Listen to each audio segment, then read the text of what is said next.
go the target of Magnus. Australia roars, but it's going to go to Australia again. And Phoenix Ross wins the King Stand. But he won't catch Elstrom. Elstrom coming away, but down under glory.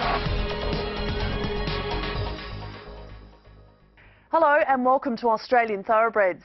In this edition of the show, we catch up with one of world racing's most dynamic personalities, South Africa's Mick Goss, who recently attended the yearling sales in Australia. We also review the performances of Aussie-bred thoroughbreds around the globe and showcase the Australian Autumn Racing Carnival so far. First though, let's reflect on the happenings at what has become one of the country's most popular yearling sales, the Inglis Melbourne Premier sale, which this year attracted major buyers from every major racing jurisdiction around the world, including a record contingent from South Africa. Promoters of this year's Inglis Melbourne Premier sale had plenty to hang their hat on, with the continued success of the auction star graduate Black Caviar, who remains unbeaten on Australian racetracks. In recent times, the Premier sale has produced many top racehorses, the likes of Hong Kong's Sacred Kingdom, along with South African superstar Igugu. So it was no surprise that this year attracted a huge international contingent, including many top buyers from South Africa, the biggest name amongst them, Mike de Kock. First time to the sales, and we've had a fantastic time. Simon and his team have been unbelievable. Very professional outfit, and they really make you feel welcome. And I know they've been trying for a very long time to lure you here. Yeah, it's always been difficult, you know, with it clashing with the Dubai season. But fortunately I had a bit of a quiet week this week, so I was able to get away. As expected, buyers rallied for the progeny of Fastnet Rock. Like he has at every major sale in the Southern Hemisphere so far this year, he provided the sales topper. I thought he was a grand horse, and my partner in crime, James Bester, thought the same, so delighted to get him. Fastnet Rock is a hot property these days for yes, good and reason. then he's damaged by Zabeel, and it's like Atlantic Jewel, so we've been lucky there. Yeah, and well related to Bellevue Lady, as a half-sister to Mango Daiquiri, herself a pretty handy performer on Australian track. Yeah, I didn't know much about her, but the horse meant a lot to me. Very good looking, very, very good looking. The Fastnet Rocks around the world now are capturing buyers' attention, aren't they? Absolutely, yeah. We very good one in New Zealand, and very good one. We bought a good one at the Gold Coast, and it's another. So it's great. Overall, the Premier sale performed well, with the average just over $70,000. It grossed more than $31 million, with a clearance rate of 79%. Joe, we're delighted. We'd have to be delighted, quite frankly, in the results so far. As we know, it hasn't been an easy year for sales, and for us to have the first day up some 11%, the second day being particularly strong, a $500,000 top was a great way to finish the second day on. So yes, we're really very pleased with the results. And it's all been about Fastnet Rock at the top end of the market? Well, I think justifiably so. He's a great sire, isn't he? He's doing a wonderful job. There's stallion potential in his colts, of course. His fillies have performed exceptionally well. He's obviously been a popular stallion, and we knew he would be. But in fairness, I think there have been many other stallions that have backed him up too. It hasn't just been a one-horse sale, of course. I think a lot of stallions have figured predominantly in the top yearling prices. So I think there's been a good spread, to be truthful. Huge contingent of people from South Africa this year, the biggest you've ever had, and heading the list is the global trainer Mike de Kock. You did well to get him here. We're very happy to have Mike here, of course we are, yes. He's one of the most recognisable trainers in the world these days, of course, and I've got to say, it wasn't easy rounding them all up to get them here, but Simon, Vivian and his team have done a wonderful job in getting the South Africans here. We're delighted to have them here. Look, they've had success over there with our horses, so I guess that's been encouraging for them to come back here. But again, a bit like backing up, as I said about Fastnet Rock, where they've been strongly supported by buyers from Hong Kong, by buyers from Singapore. New Zealand's been really good to us too. We had a sprinkling of Korean buyers today, so there has been a good cross-section of buyers, and of course our local buyers who have been fantastic. Racing so strong in Victoria, and the Victorian trainers do support this sale very well.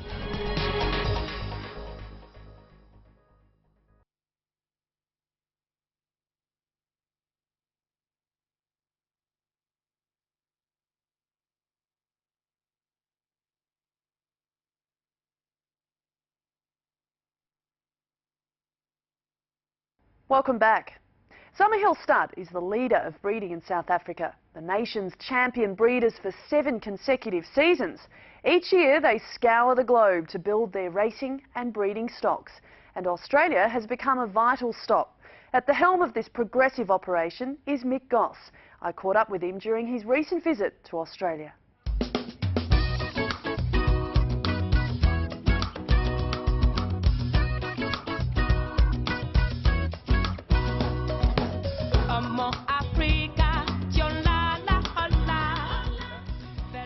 Mick, nice to see you in Australia again. It's wonderful to be back. It always is. Something I look forward to. I come out twice a year, and it's one of the highlights of my year. This particular sale in Melbourne is something that you've supported for quite a number of years. Yes, Joe. It's a good value sale for us. You know, we find we can buy here. I've got to recycle these horses, so you make your money when you buy rather than when you sell. We sell all right back home, but finding the right horses at the right price means a lot of discipline. Produced some very good horses that have gone on to race at the top level in South Africa. Some exceptional horses, yeah. And I think that's indicative of why there are 25 or 30 South Africans here for the sale now. It's become a very popular sale back home. Mike de Kock floating around the sales ring today is quite something, a real coup for Inglis to have attracted someone of his calibre here, given the very busy schedule that he has all over the world. Yes, he's astonishing. You know, he runs yards in England, Dubai, he could be racing in Singapore in a week. You know, he's all over the world, and he's been successful all over the world. As much as the Australian yearling market supplies horses to South Africa, South African racing is now very much a part of the racing culture here in Australia, because we're beaming racing in from South Africa here every day, every night. Yeah, and it's wonderful that our racing is getting some exposure here, but I think your punters also catch on. You know, they see it. There are a lot of Australian horses at home. About 110, 120 a year are coming into South Africa now, so that's a large number of horses in a domestic market our size, but it's because of the success of your horses. The global economic downturn in recent years has affected the number of South African buyers we've been able to attract to the sales here, but things are on the up again. Yes, I think your dollar is making it difficult for us now. When I started buying here, we were at 5 to the dollar. We're now over 8. So it has become more expensive. And I guess it's a matter of our market picking up again. When the market really gets up again, even at 8 we'll be able to buy. But it's quite difficult at the moment. And Igugu is the champion racehorse of South Africa at the moment, and proudly born and bred here in Australia. Yeah, I picked her up in this sale, funny enough. Daughter of Galileo. We tend to need to come and buy the horses that are still shaping in the Northern Hemisphere. So the Galileos and the Giants Causeways and the Monjeurs are horses that Australian buyers went off. And so there was a gap here for us, because our fellas tend to read the Northern Hemisphere press. So there's always a gap for those kind of horses back in our market. Hard to let a Daughter of Galileo go. I owned a bit of her after she was sold. And then, of course, she was so good that the money was very big in the end. And I'm just a Zulu farmer, so it was necessary to sell her. The Met was a bit more of a test. She didn't have an ideal prep. She got run into from behind, quite badly injured, cut up, I mean. And yet she battled on. It was almost as if she heard the crowd go mum at about the 300, and she just put her head down and fought back. She's got the courage of a lion, and of course the talent to go with it. Is there a consideration that the horse will campaign elsewhere internationally and perhaps come back to Australian shores to race at some stage? Mike de Kock would have taken her to Dubai if it hadn't been. We're in a bit of a shutdown at the moment as far as exports are concerned, which is lamentable. But he would have definitely taken her to Dubai.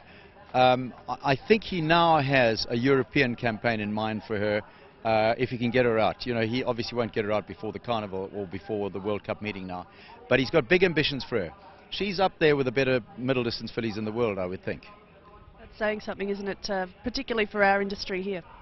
Well, remember this, you've got probably the fastest racehorse in the world at the moment out of this sale, and you've got arguably as good a middle distance filly as there is in the world, so 2 of the best fillies in the world came out of this Melbourne sale. The Black Caviar phenomenon has well and truly hit Australia. What's your perspective on the great mare? Well, my goodness, back in South Africa, she gets whole page coverage in our dailies, you know, so she's as much, well, I wouldn't say as much of a hero back in South Africa, but there are very few racing fans in South Africa who don't know who Black Caviar is. How far does a horse like that go, in your view, to reinvigorating the interest of South African yearling buyers and breeders in Australian horses? I think any good horse would do that, and particularly coming out of a sale like this, when South Africans know that they can come here and buy a Black Caviar. They're obviously, it's always attractive to come back and have a shot. We live in hope, don't we, in this game? The game is all about irrepressible hope. You know, where the rich are often 5 minutes from disaster, and the not so rich think that their $5 purchase is another igugu. As we talk now about stallions, it was sad for you to lose Bankable earlier this year, but you've got a powerful roster at present. Yeah, we do. We've got an ageing roster in terms of the proven horses. They're very good horses, but we've got a very strong young roster of horses, and so hopefully something material will come through. What about the horse Way West? He's an interesting member of the roster, and a son of Danehill that did his racing over here. He did. He won a Prelude, didn't he? A Blue Diamond Prelude, if I remember correctly. He gets decent juveniles. He's got a Group 1 filly in his first crop. He's got a Group 1 filly in his second crop, performing fillies. And he's got an unbeaten filly in his second crop as well. So his fillies have tended to be better than his colts at this point. But he's a smart little horse, and he gets smart youngsters. Stallions of the past, Mick, the standout must be Northern Guest. He was a blue blood that exceeded expectations at stud. My goodness, Joe, you've done your research. He's the most famous resident of my farm ever. He was an own brother to El Gran Senor and Try My Best. They were less than fertile, those two horses. He inherited what the good Lord didn't give the other two. But he was a hell of a stallion, and he won 9 consecutive broodmare size titles, which equals Mr. Prospector's record. Just a huge contributor to our farm. But he also created a lot of employment in our district. You know, there were mares came in from all over southern Africa to him, and a lot of farms popped up around him. He was a remarkable horse. Mick, moving on to some of the new initiatives at Summerhill, and currently you're playing your part in maintaining and safeguarding the industry with the Al Maktoum School of Management Excellence. Quite an extraordinary initiative. Yeah, a huge extravagance for a Zulu farmer, let me tell you. It's but very fortunately we've had wonderful support from people out there who've helped us with it. The Zulus are among the finest horsemen I've ever come across anywhere in the world. They're astonishingly dedicated to what they do. They're highly gifted people, very patient people. I've never seen a horse abuse a Zulu, and I've never seen a Zulu abuse a horse. And we felt it was the least we could do was to build this school. It's the only one of its kind in the Southern Hemisphere. We had 5 professors teaching there last year, and then we have other professors like Mike Tekok who come and lecture to the kids there. But it's a wonderful facility, and we're taking in kids from all over the world now, so hopefully it'll go from strength to strength. But I think we all owe this industry. This industry is hopelessly undercated for when it comes to education, and I think we neglect it. Even though there's so much money in racing worldwide, we tend to forget that the skills need to be taught formally. And it's a leadership school, as you know. It's a management school, so it's another tier up. It's a challenge that the world racing industry faces to attract young people into the game, because there are so many other attractive options and opportunities to earn a better income elsewhere. The obvious example is here in Australia. The mining industry is really having an impact on the ability of major studs to get young people to work on their farms. Yep. So something like this is very important for South Africa, and perhaps a leaf should be taken out of the book here in Australia.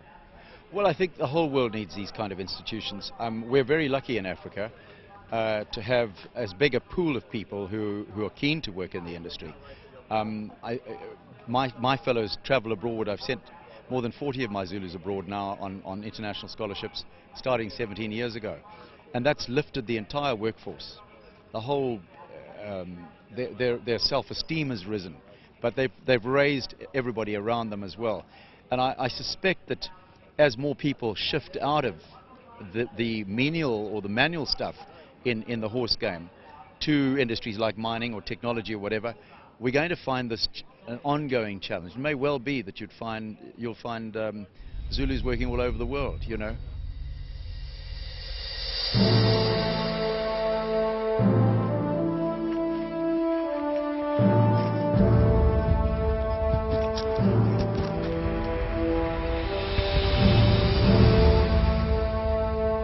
Summerhill DVD promotion that you do each year. The most recent, I have to say, extremely impressive, and not surprisingly, I'm led to believe it's won a pretty major award in South Africa. Joe, you were very kind when you saw it. I saw your email back to Teletrack at home, and for which I'm very grateful. Yeah, it was made by some Technikon students. It's the second year they've made it, and they've won the best short commercial at the Durban International Film Festival 2 years in a row. So we're very proud of what they've done. I have to give it to them. Technologically, it was another level up. And it just goes to show what we can do, though, with the racing product in whatever form. I think race clubs can use it, the betting companies can do it. Certainly breeders can make use of this sort of technology. But it was a masterpiece. I had nothing to do with the technology. Of course, these kids turned up. One of them manages my blog site, which is the most travested in breeding in the world. Little old Moy River, there we are at the bottom end of what the civilized world calls the darkest continent. And we have a blog site that's visited more often than any other thoroughbred breeding blog site in the world. Check the Alexa ratings in case you think I'm pulling your leg. Mick, it really is inspiring stuff, and testament to your passion for the industry. Yeah, you know, we're all inspired by one another. I come here, I've got great friends in your industry here. So there's some remarkable human beings in the industry here. And I think the racing culture in Australia is probably the greatest in the world. I think Australians are the soul of the business internationally. So for South Africans coming here, we get a hell of a lot of inspiration from meeting people here, seeing what you guys are doing. And of course, we've got a very well managed industry back home. But we're always interchanging ideas, and we have great associations with local farms. Your Aushorse crowd, and I've got to say this for you: the two your sales companies in this country and Aushorse promote the sport of racing and promote Australian breeding better than any other country I know anywhere in the world. You're better at not only at promoting but at receiving guests. The hospitality is staggering. I'm not sure any industry, automotive, it doesn't matter what they are, I'm not sure any industry anywhere in the world is better promoted than Australian horses. We're very proud of that achievement too. I think the way we promote our racing, especially at carnival time, is something to behold the world over. And your racing is wonderful. You still get good crowds turning up despite the television coverage, despite the convenience of watching from your, from home, etc. But there are wonderful vibes on your race courses, and that's something that we really feel an affinity for. We see it on our very big days, but you guys seem to attract good crowds still, even at your other days. Mick, are there any horses currently at the track that will one day be likely to head to start at Summerhill? Well, you know the game. It's a fashion business. You've got to keep topping up. Obviously, Dubai, Hong Kong, England, Ireland, Germany, and the United States. There are over 400 horses at Summerhill that belong to foreign owners. I think it's probably the biggest collection of foreign-owned racehorses on any one property in the world today. But it goes to show, it's an international currency, and it's an international fetish. I think racing is just, it's just become so completely international. And I think we're the best example of how international it has become, because Africa really, in many respects, was a forgotten continent for a long time. And I think it's something of a tribute to South Africa that we've managed to attract these people from all over the world. The next major international yearling sale here in Australia obviously takes place at Newmarket in Sydney, Inglis Easter, and you'd have to agree it's a pretty extraordinary catalogue. It's one of the great sales of the world today, I mean, no question about it. And Australian breeding has come so far when you think how the whole scene has changed. There was a time when we came here to buy those big, early maturing Australian yearlings, the Star Kingdom line horses and so on. Today that's almost unrecognizable, and the Star Kingdom line has just about disappeared. It's been replaced by all these shuttle stallions and their lineages. But of course Australia is now breeding a horse, a more classic sort of horse. You're still the aces of speed around the world. We were just talking about this yesterday and how New Zealand has changed. And you see it in the Melbourne Cup lineup today. All those great New Zealand stayers almost disappeared. Inspiring stuff there from Mick, and we wish Summerhill Stud continued success. It's time for a break now on Australian Thoroughbreds. When we return, we'll take you racing around the world.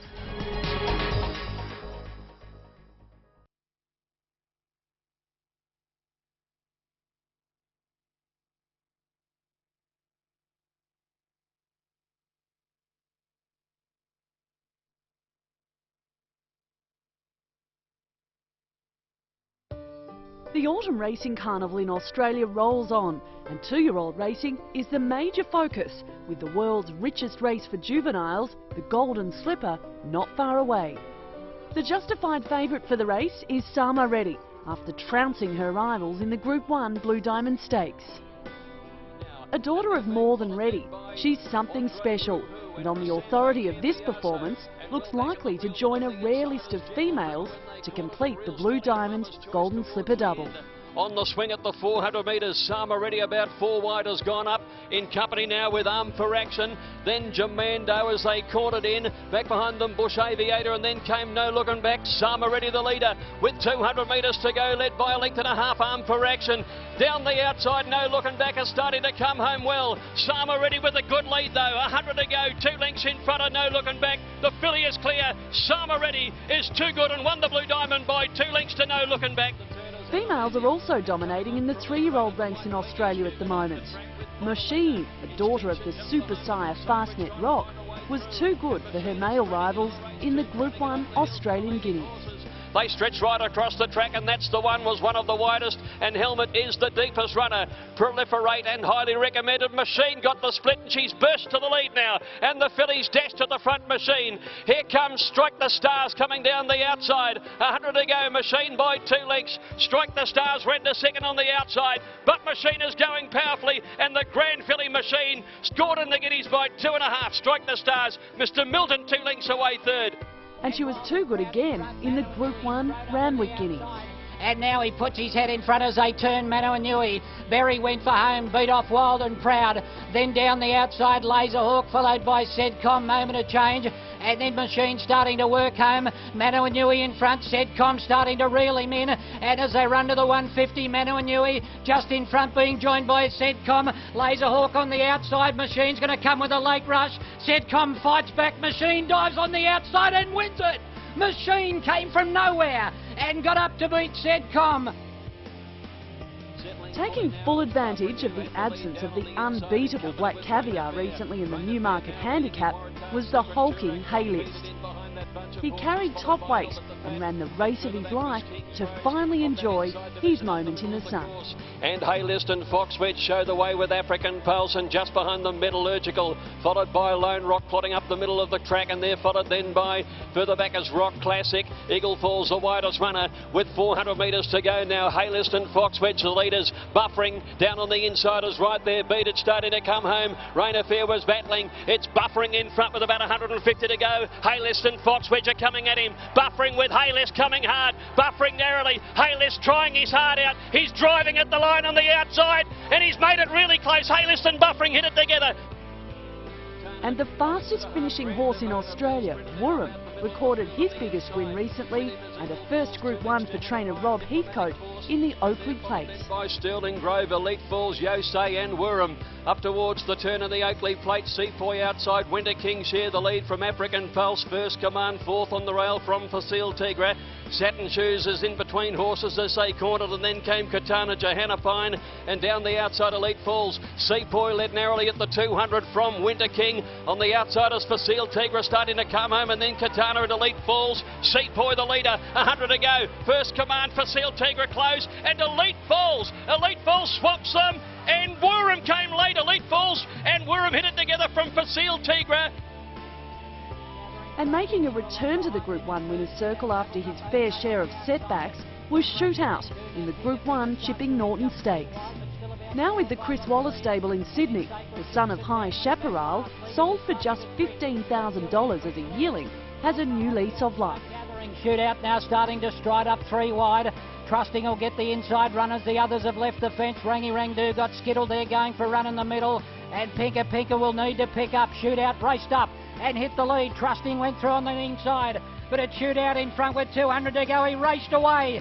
Danley comes along the fence to second, but Shootout for Chris Waller's in front, and Shootout beat Danley, so it's a Waller Quinella. Back in third spot, Trusting from Rangy Rangdu. Across the ditch in New Zealand, Aussie-breds have been collecting more group races. Planet Rock continued her dominance in the Hawke's Bay Lowland Stakes at Group 3. Proving a nice horse in the making in New Zealand is Roll Out the Carpet, a filly by Holy Roman Emperor in the Matamata Breeders' Stakes. Liberating the leader. A length and a half cleared now for Marichal. Coming after them, roll out the carpet. And behind these, Madonna Mia, Feather Out, Silk Pence, a favourite, still about 2 lengths off them. Roll out the carpet, roll to the lead. Liberating, trying hard on the inside. Running on late, Silk Pence, and also there as well as Madonna Mia. But roll out the carpet. Roll out the carpet, got the prize. Second, Liberating, third, Silk Pence. In South Africa, Golden Chateau sold for a bargain basement price of just $7,500 at the Magic Millions Weanling sales, picked up the Group 2 Turfontaine Gauteng Guineas. As they come to the 200, Patala Palace now becomes a little tired now as they come to the closing stages. Golden Shadow, Golden Shadow's in the middle now, has picked it up in the pink, and Golden Shadow's come through best of all here. And Golden Shadow comes through. Brooks Club on the inside, Slumdog Millionaire was there, Patala Palace. And Rock of Gibraltar colt ATM added a third win to his career in the Turfontaine Aquanaut Handicap. It's Atieb in front as they come to the 200. Dunraven, Maasai Warrior. It's still Atieb is clinging on to the lead here inside the closing stages. He's holding on, and they're inside the final 100, and Atieb is going to pull it off. Atieb wins it by 2 lengths to Dunraven, Maasai Warrior, Magical. And in Singapore, Better Than Ever is just that. He recently won his 16th race in the Singapore Turf Club Merlion Trophy.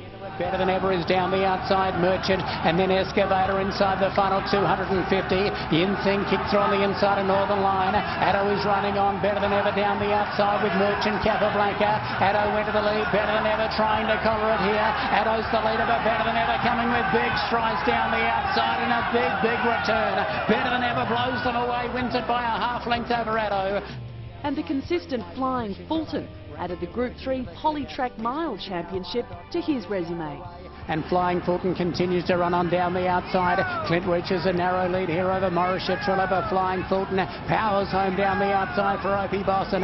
Flying Fulton sprinted up to the lead. Raffica comes on strong. Also Arowana.com, but Flying Fulton gets away a length over Raffica trying to come back, but a great run 3 wide throughout. Flying Fulton takes it out. Also in Singapore, the first 3 legs of the Aushorse Golden Horseshoe Series have been run and won. All winners so far have been Australian-bred and sold, putting their connections instead for lucrative bonuses. And that's all we've got time for on this edition of Australian Thoroughbreds. I hope you enjoyed the program. Join us again next time when we review the biggest yearling sale of the year in Australasia, Easter in Sydney. Until then, take care and may you have many winners.